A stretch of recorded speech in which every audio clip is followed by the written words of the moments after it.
Hi, my name is Michael DiPietro. I'm currently a seminarian for the Archdiocese of Los Angeles. Right now, I'm on internship at St. Cornelius Catholic Church in Long Beach. Today is the feast of the dedication of St. John Lateran. And before we go into exactly what that is and why we're celebrating it today, I'd like to read the Gospel of the day. A reading from the Holy Gospel according to John. Since the Passover of the Jews was near, Jesus went up to Jerusalem. He found in the temple area those who sold oxen, sheep, and doves, as well as the money changers seated there. He made a whip out of cords and drove all of them out of the temple area with the sheep and oxen, and spilled the coins of the money changers and overturned their tables. And to those who sold doves he said, "Take these out of here and stop making my Father's house a marketplace." His disciples recalled the words of Scripture, "Zeal for your house will consume me." At this, the Jews answered and said to him, "What sign can you show us for doing this?" Jesus answered and said to them, "Destroy this temple, and in 3 days I will raise it up." The Jews said, "This temple has been under construction for 46 years, and you will raise it up in 3 days?" But he was speaking about the temple of his body. Therefore, when he was raised from the dead, his disciples remembered that he had said this, and they came to believe the Scripture and the word Jesus had spoken. The Gospel of the Lord.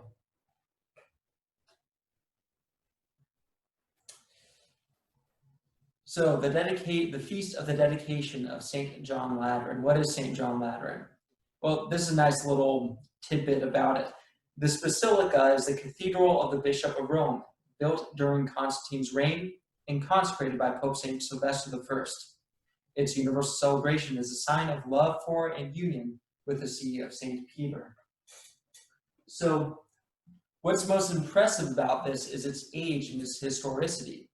It was given to the church by Constantine, the Emperor of Rome, in early 300, right around 310. Historians aren't exactly sure when, but they know it was definitely before 315, at least in all likelihood.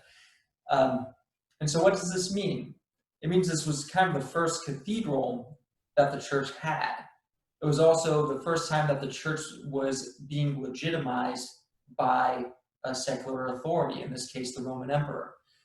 And so it kind of stands as a watershed moment of the church history, where prior to this, the church was living often under persecution and heavy-handed, or if not heavy-handed persecution, at least distrust by the government, to now being fully legitimized. And what I find most interesting in what I want to talk about today is not so much St. John Lateran itself, but what precipitated the donation of St. John Lateran. And this, of course, was the conversion of Constantine. And how did this come about? Well, what caused the conversion of Constantine was, in fact, a battle. Perhaps you're familiar with the story, perhaps you're not, but Constantine was pretty much trying to solidify his status as emperor. And he had to go to war over this. There was a rival to the throne, so to speak. And one night he had a vision. In this vision, Constantine saw a sign, and he heard a voice, and the voice said, "By this sign you shall conquer. By this sign you shall conquer." So getting up the next morning, he puts this sign on his banners, on his standards. He puts this on all his shields, things like that. So his army goes out under the standard of this sign, and they win a decisive victory. That pretty much means that Constantine was emperor. This was kind of the end of the challenge to him becoming emperor. And so because of this, he then legitimizes Christianity, because what was that sign? It was the sign of Christ.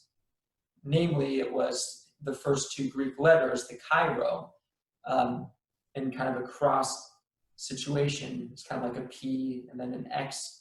You've probably seen it in different church artwork, and it was under the sign that, under the standard that he won, And so this is what pretty much caused Constantine's conversion and eventually his donation of St. John Lateran to the church. So why is this important? Well, this is the first time that Christians have stood under a sign. In fact, it's part of and built into the very nature of us as Christians. And what is the standard as Christians that we follow? It's the standard of the cross. Jesus refers to the cross today, or alludes to it, when he says, destroy this temple and in 3 days it will rise again. He's referring to his own crucifixion. He's pointing to the cross, which is the definitive moment by which he's able to reconcile us to God. It's the definitive moment where he's able to defeat sin. And through that defeating of sin and taking on the sin of the world, he was able to reconcile all of us back to God. And so this is why Christians from the very beginning have always taken the cross as their standard, and they have always followed the cross even to death because they're following Christ himself. Jesus himself said, if you wish to be my disciple, deny yourself, take up your cross, and come follow me. St. Paul, the greatest apostle in Christian history in all likelihood, said, I wish to preach nothing but Christ and him crucified. He recognized that the cross was foolishness to the Gentiles and a stumbling block to Jews, but yet he saw in it the power and the efficacy to save souls. And so he did. And so it did work. And I mean, this was only by proclaiming the cross of Christ that really the church was able to accomplish anything. And so even today, that's what we are still called to do as Christians. We're still called to follow the standard of the cross. We're still called to follow this banner. And in many ways, you might not realize it, this is something that we do every time we go to Mass. Because whenever there's an entrance procession at Mass, what is it that leads that procession?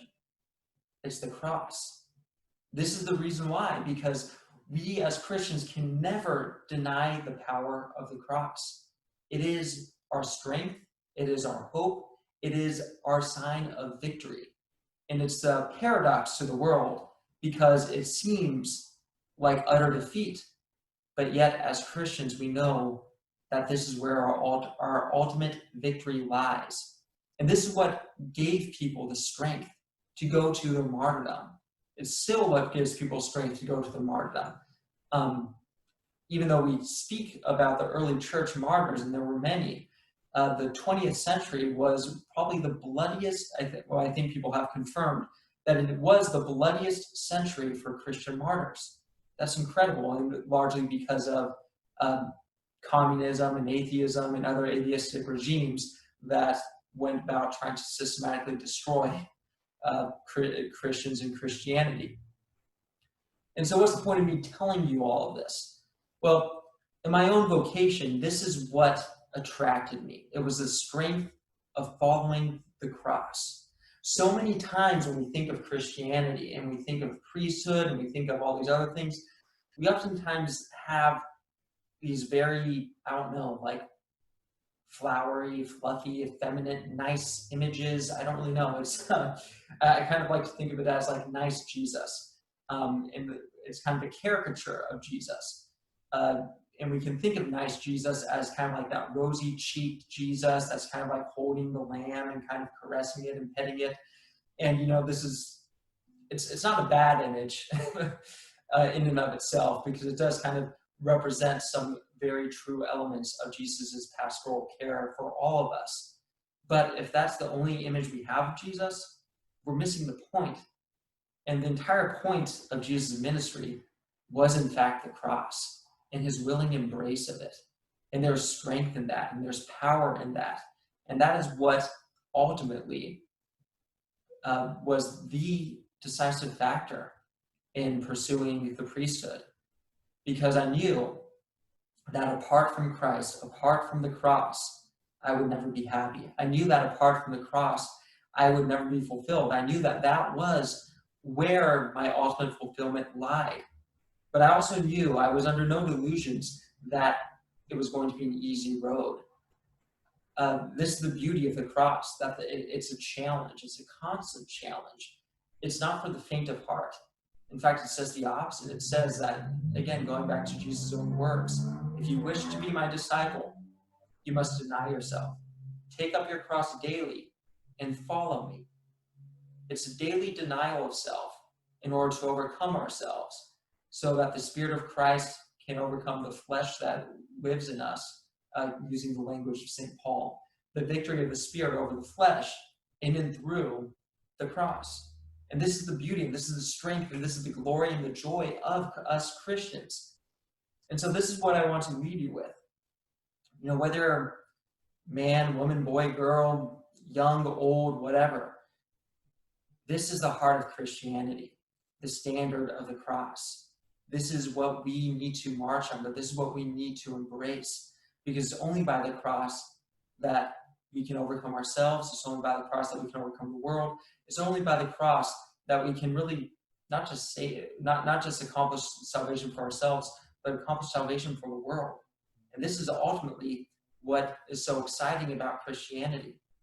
And so I just want to encourage you along that path to not just consider what you want per se, but to consider through the lens of the cross. What is God asking of you? What is God asking of me?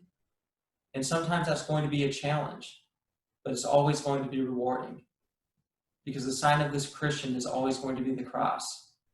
And if we ever run from it, we know that we are running away from the truth into something that is false. So again, take courage.